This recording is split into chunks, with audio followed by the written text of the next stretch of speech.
রাতে চোখ ভিজে যায়? এই জিকিরটা জানলে দোয়া থেমে থাকবে না। দোয়া কবুলের পরীক্ষিত আমল।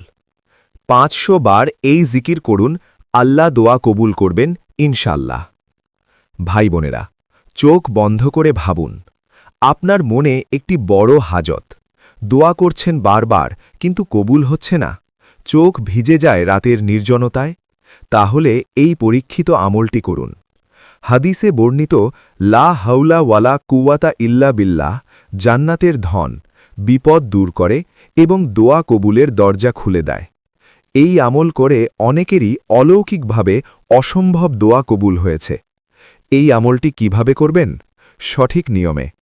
১. ঈশার নামাজের পর বা তাহাজ্জুদের সময় উত্তম রূপে অজু করে ২ রাকাত নফল নামাজ আদায় করুন। ২.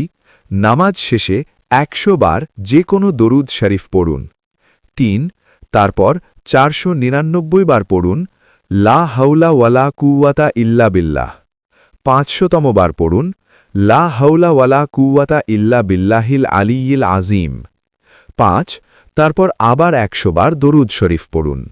শেষে হাত তুলে কাঁদতে কাঁদতে আপনার হাজতের দোয়া করুন পূর্ণ বিশ্বাস নিয়ে। হাদিসে রাসূল সাল্লাল্লাহু আলাইহি ওয়াসাল্লাম বলেছেন, লা হাউলা ওয়ালা কুওয়াতা ইল্লা বিল্লাহ জান্নাতের গুপ্তধন। বুখারী ও মুসলিম। এই জিকির পড়লে বিপদ দূর হয়, দোয়া কবুল হয় এবং আল্লাহর রাহমত নাজিল হয়। ইনশাআল্লাহ এই আমল পূর্ণ বিশ্বাস ও একাগ্রতায় করুন, আল্লাহ আপনার দোয়া কবুল করবেন। অন্তরে অফুরন্ত শান্তি নামবে, চোখ ভিজে যাবে কৃতজ্ঞতায় ইনশাআল্লাহ। যারা এই পোস্ট দেখছেন, সকল মুসলিম উম্মার জন্য দোয়া করুন, আমার জন্যও দোয়া করুন। আল্লাহ আমাদের সবার দোয়া কবুল করুন। আমিন।